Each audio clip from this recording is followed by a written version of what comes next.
To whoever may need this nugget of encouragement, things will be alright, so quit your worrying. I get it, the odds seem stacked back against the wall, but even consider it such, no, you'll stand tall. Sat and watch from the sidelines one too many times. Wicked games we play make me wanna lose my mind. Found solitude knowing. Hey, Book Dragons, it's your girl Lindsay from the Spine Bookshop. Thank you for tuning in to the Spine Bookcast, Chronicles of a Bookshop.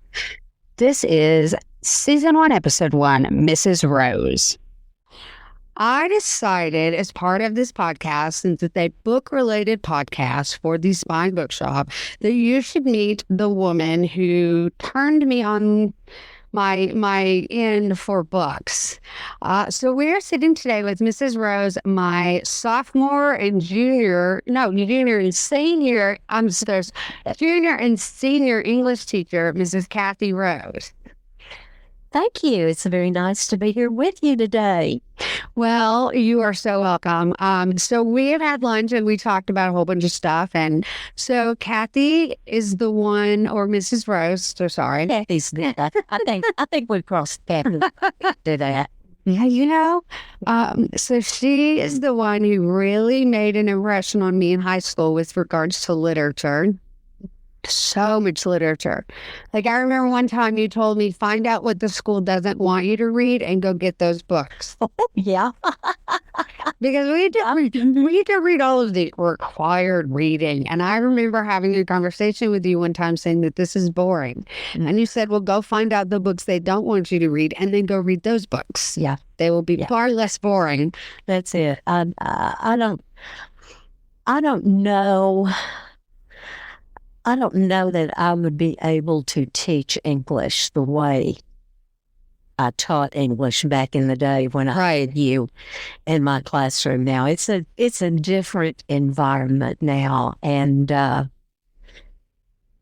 it's got to be a struggle for teachers who, when you get a student in a literature class, literature opens your mind. It really does. And I think there are people out there who don't want minds opened these days. And I remember reading an article about a woman who had complained to the school board because she said that her son, who was in an AP English class, was required to read Beloved.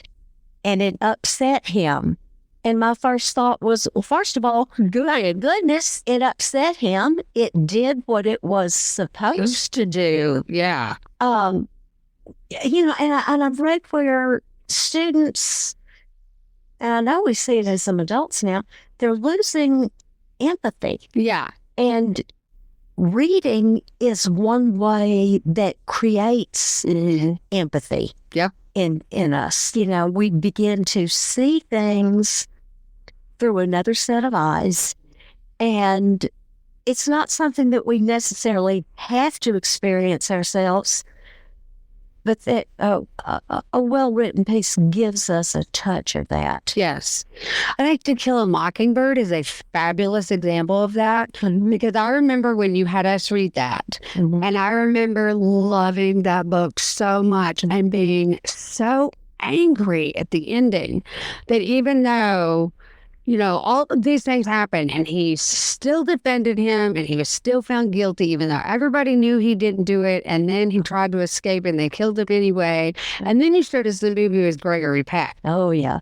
And watching Gregory Peck rail against that redneck guy who he knew he didn't do it, and just the people and the way they acted. I just remember being so really been angry. Yeah. And you said, good, that you're supposed to be. So, and I think that, so we have one of our writers, Dan, when I read his books, I'm all, oh my God, and I have all these emotions, and he just kind of pokes fun at me sometimes, and I'm just like, no, I emotionally read. Yeah. Big time. Yeah. I can remember when I couldn't have been more than 13 or 14 years old. I had read Gone with the Wind, and it's that romanticized version of the South, and my mother, who worked in the library, came home one day, and she handed me a book, and it was Jubilee by Margaret Walker. I've read that. And on the cover, it said, "The Black Gone with the Wind." Mm-hmm. And she said, "You like Gone with the Wind so much? Here, read this." Right. So she put it in my hands, and I got about a third of the way through the book. And I couldn't go any farther. I went into her. I was just sobbing. And she said, "What's the matter?" And I said, "I can't believe they branded Lucy. They branded Lucy." She said, "Yep, that's what they did back in those days." Yeah. And so it gave me a different perspective Right. on things. You had me read Feed our senior year. Do you remember that? It's so Feed messed me up so bad. Tell me. No, like in a good way, because it made me think about society, because we were just getting into the computers and like all of the technology and stuff. And so Feed is this book about a society where everybody has chips in their back of their heads, and where they can shop on the internet and text message and everything's and they can all do it from this chip in their brain. Mm-hmm. But there are also some people who get the chip, but their brains can't handle, and they deteriorate and corrode and they die. Oh. And it's a book about Well, that sounds like a book I'd recommend. Right. And I remember reading the book and being absolutely horrified that, oh my God, she died with she went crazy. Yeah. Because, and it was just, holy crap. Yeah. But I remember you giving me books that made me have that emotional reaction to things, and that is very much carried on. Mm-hmm. My husband thinks I'm crazy sometimes, because I'm like, why did they do that? And he's just, you realize it's just about, no, it's not. There are always books that I was trying to get my own daughters Right. to read, and my older daughter, Elizabeth, she pretty much read everything that I put into her hands. Margaret, on the other hand, Harry Potter was Margaret's golden ticket to reading, and that turned her into an avid reader. But when Elizabeth graduated from high school, she was going to the University of Memphis for school. And before she left, I gave her some advice. Mm-hmm. I said, "You always open your own bottle. Mm-hmm. You always ask for a clean glass." Every time. And I handed her a copy of Judith Rosner's Looking for Mr. Goodbar. I said, "You read of this book." And she did. And first time her sorority sisters said, "Let's go down to Beale Street. Maybe we can meet some guys." She said, "Oh my gosh, if you've not read Looking for Mr. Goodbar, you can get killed." And I slightly say, she's never met up with a guy. Yeah, she did. I read a meme the other day that was like, if you want to pick up a woman, don't do it at a bar. Go to a bookstore and buy a woman a book. I want that. Yeah. Yeah. And my husband will sometimes take me to a bookstore and he's like, "You can get one." Yeah. And like when Hastings closed several years ago, he took me to their sale, because everything I think was 75% off. And he has this picture of me where I have 5 or 6 books in one arm, and I'm standing on a stool, peering into the depths of a bookshelf, trying to figure out how I can get more books into my arm. And there's my little bookworm, I love that meme that says so many books, so little time, because I will have a stack of books on my nightstand. There might be 4 or 5 books there. I may end up reading only 2 of those books. Right. But it's whatever speaks to you at the time. And I think a lot of it has to do also with, like, the Looking for Mr. Goodbar. The right book has to come along at the right time for you, because I know that I had students. I taught Huck Finn years, and I had an African American student come to me one time, and he said, "I just can't read this." And I said, "Okay, then don't." if you can't do that right now, don't. But I said, promise me this. At some point in your life, go back and pick it up again and see if you can read it then. And he said, okay, I'll do that. So I don't know if he ever did or not, but I know there are times that, that we pick up books that we're not ready for, right? We're just not in a place where that book speaks to us. I know I don't know if you're familiar with Amor Towles, The Rules of Civility, and The Lincoln Highway. I read both of those books, and oh my gosh, those books were absolutely fabulous. I have tried twice to read A Gentleman in Moscow. I can't read it. I tried it. I couldn't read it. Went back a year or two later, tried it again, got a little bit farther, still couldn't read it. And they're making a movie out of it. And I'm not even interested in that. Well, and I have also, my husband, I don't know if he'll keep going to movies with me that are based on books, because he jokes that the minute I sigh, he knows it's not going well. Because, they'll do a book, make it into a movie, and we'll go in the theater and something will be like, and he's like, oh God. Yeah. Because I'm such just, but then, my thing about the bookstore is I'm so passionate about books. And I'm so passionate about what those books can do for people, because you can read a book 3 or 4 different times in your life and get something different from it every single time. And so I've got 2 authors that are in my bookshop, that one of them, his name is Lloyd Elmore Jr. And the first book that I read by him when I put him in my shop was The Spaces Between Spaces. And I told him it's a book of short stories. And I said, this is if Ray Bradbury, Alfred Hitchcock, and Stephen King had a threesome. This is the book that would have come out of that. Wow. And he just really, yes. Like, okay, this needs to be on like Alfred Hitchcock Presents or The Twilight Zone. And then I'm also not a very big sci-fi fan. I'll watch them all day long. Yeah. But reading it, I've always struggled with the science and the math, that part of it.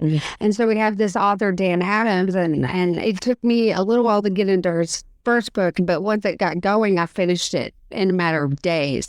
And then I immediately picked up the second one and read it in 2 days. And I told him, I said, where's the third? And he said, well, I'm writing it. Well, you need to write faster. Yeah. A lot of fantasy right now in the last, I would say, 5 years has had this, the villain is the guy that you want to choose, because, and there's a quote going around that's like, don't choose the nice guy, because the nice guy is going to sacrifice you to save the world, whereas the villain is going to sacrifice you or sacrifice the world to save you. And so there's been lots of, okay, I can get behind that. Yeah. Like, yes, so that plays out a lot in fantasy right now, is the villain isn't necessarily the villain, but he is. He has certain reasons, so that's, I think, a lot of the appeal of fantasy right now is TikTok calls it book smut, which I fully support that name. Okay. And I love that the young adult genre has included fantasy, and I feel like there has been resurgence in young adult literature that I did not have really when I was in high school. That's so much better now. Well, there's such diversity. Yes. In it. And I know the difference now in adolescent fiction. When I was growing up, and what's out there now. I mean, from us, it was Betty Cavana. That was it. And you read Too Bad About the Haynes Girl, and you find out, you don't do that, you're going to get pregnant if you do that. So, there was a moral lesson that was taught in all of those, and it was pretty much black and white. Yeah. And now that's not so much the case. Right. And with fantasy, and you said they called it book trash. Yeah, book smut. Book smut. Okay. Well, trash. That's what we call running. Yeah. Trash. Yeah. This is like one step more intensely sexual than, say, the bodice ripper, and that kind of stuff. But the characters are good and the stories are good. And yes, that stuff is part of it, but there's also this depth of world building and stuff. Yeah. Okay. That's good. And it's, I think I judged I was on a panel, judged a poetry contest. Okay.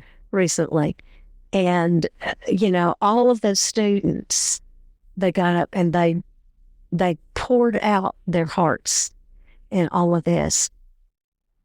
But teenagers now, my gosh, there is so much angst out there. And I shouldn't call it angst, because I think angst is kind of a judgy term. But there are so many things out there that have them tied in knots that I didn't have to deal with that, and your group did not have to deal with as much of it. But there's just so much. There's so much they're worried about. Yeah. Well, I know that with my generation, I was weird. I was a theater kid. I read The Stand in ninth grade for fun. I was just a weird kid, but I was miserable in high school because I got bullied all the time, and books were my escape. Yeah. And I didn't have social media. So when something would happen, I could just go home and that would be it. At the end of it, didn't follow you home. Right. And now I think you can't get away from it. And, they tell you don't post anything online because it will be with you forever. And it will be with you forever. And I love that culture and books are starting to be more aware of the things that kids are dealing with now. And they're being more, no, but this is actually happening. And this is why there's so much angst. And like you've got trans kids who are just being bullied every day, but there's so much good literature to make them feel part of something. And you have all these people that want to ban that. And it's like, why? Or they continue to have access. Yes. Representation is so flippin' important. Yeah. And I love that books do that. Books are the one thing that you can find a book and find yourself. I served on local library board for a pretty good period of time, and I had somebody call me about a book that was in the teen fiction section over there, and he said, "Do you realize that book is over there?" I said, "Yes, I do." And, "Well, do you think that's what we ought to have?" I said, "Listen, a kid comes along and picks up that book. One of two things will happen. They're either going to pick it up and they're going to say, 'Nope, that's not me.' Or they're going to pick it up and they're going to say, 'Oh my gosh, there are other people like me out there.'" Exactly. I said, and that's what's going to happen. And what is the harm in that? Exactly. And, it's, one line that's important now is, you got to find your tribe. Yes. You got to find your people. And we as a society, we have become so fragmented that if you don't find your tribe, it's scary. Well, and I remember being suicidal in high school and miserable and unhappy and just, feeling alone, and had teachers telling me it was too stupid to go to college. And I wasn't one of those. No. You were absolutely not. And my point was, you were one of the teachers that saw that and kept telling me, just get out of high school. Yeah. You're going to find your people.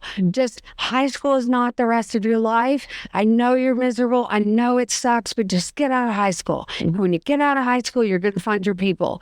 And I did. And I floundered a little bit after high school, but I did find my people and I found my way. And I just remember that being one of the things that you always told me, you will find your people. Yeah. This is not the rest of your life. Yeah. And the floundering is part of the growth. Yes, I think so too. That's part of it. The struggle bus is not a fun ride, but we learn a little bit from it. Oh, I think so too. So, yeah, it's, I firmly believe the only time anybody ever got hurt by a book is it fell off the shelf and hit him in the head. Right. What book do you wish that you could have taught in high school that you weren't allowed to? I'm curious.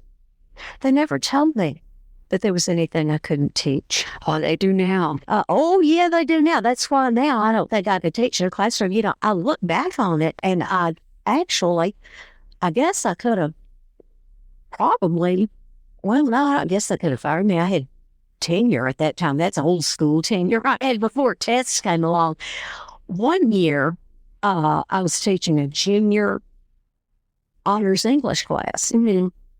And for our research paper, I decided, we'd do something a little out of the ordinary. And so I made a list of banned books. And I went over that list with them in the classroom, and I told them specifically, because I want you to know what you're picking up. This is the objection to this book. These are the objections to this book. And it was a list of about 30 books there. And I said, pick one. And that's what you're going to write about. And they did. And they handled it very well. And, nobody's mama called me. I think the federal system underestimates what kids can handle with regards to reading. And I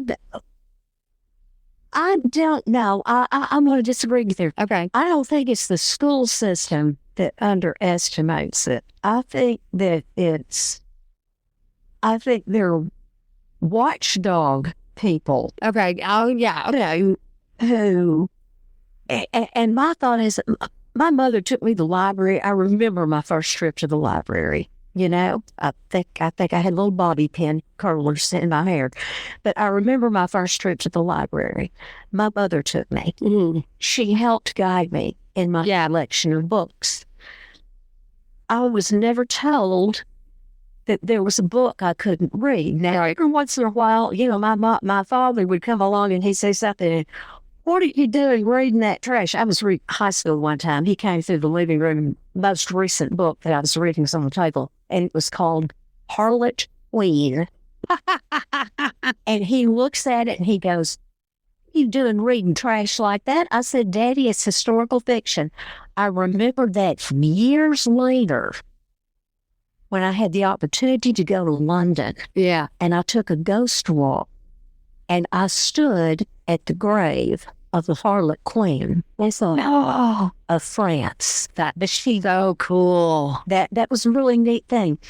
But if I don't want my child to read a book, that's on me. I think so too. I certainly should not have the power to go in and pull a book off of a public library shelf or a school library shelf and say, nobody's child. Yes, to read. I agree with you totally. So okay, so not school system, but the watchdog people. I agree with you. People, the watchdog people who do that. The people who want to be the mind police. Yeah. It's not just, I don't want my child reading. I don't want your child reading it either. Yeah. It's not your decision. That's not up to you, Arky. So when Rutherford County decided to or Murfreesboro decided to ban This Book is Gay, Genderqueer, and then it was, I can't remember the other two. All I can say is when I read about that, having served on a library board, that was a sad day for me. Well, my reaction was like, oh, okay, cool. And I immediately ordered several copies of all 4 of the books. Mm-hmm. And then the LGBTQ book club that I run here, we all read them. And it goes like, that's what we're reading for the next 4 months. Yeah. And I never once found anything objectable. Like genderqueer. Oh, there was something Flamer. The other one. Okay. I have not read it. Well, so Flamer is about a little boy at a Christian camp, and he thinks he's gay, and he's got gay feelings, but all these people at Christian camp are making him feel bad about it, but it's his inner monologue. Mm-hmm. And then you've got genderqueer, which is about a woman, and I've never understood, I accept it, but I never quite understood the whole, I don't feel like a man and I don't feel like a woman, the non-binary thing. Genderqueer is about a woman who's non-binary. By the time I got done finishing the book, I was like, oh, that makes so much more sense now. Okay. And this book is gay is just, here's the word gay. Here's what it means. Here's homosexual. Here's what it means. These are the derogatory terms. These are the positive terms. How to tell if someone's hitting on you. How to tell how you are in the spectrum. It was basically a how-to guide for figuring out how you felt sexually, what you should look out for. Here are opportunities for you to learn. And by the time I got done reading the book, I felt like I had a better understanding. Yeah. And so for me, who is very, very open, I don't care. Do you, just don't be a problem I have to fix and we'll be fine. Yeah. I really enjoyed having books like that to make me go, oh, that's what that means. Yeah. Okay. And then being able to sit with the group is I'm straight and the people in the group are not necessarily straight and going, that's what that means. Yeah. And then saying, yeah, I didn't understand that. I totally get that now. Mm-hmm. It was really interesting for me and it made me think, which is what I think books are supposed to do. That is exactly what a good book. And it makes me a better person to read them. So, I think that's a good way to wrap things up. I do too. Thank you so much, Miss Laura. Or you have the Thank you very much, Lindsay. I really appreciate you coming. Visit. I'm so glad that we're still friends. I just love that. See, as we've been friends ever, like even after I graduated high school, I kept in touch. To whoever may need this nugget of encouragement, things will be alright, so quit your worry. I get it, the odds can stack back against the wall, but even consider it such, no, you'll stand tall. Sit and watch from the sidelines one too many times. Wicked games to play make me wanna lose my mind.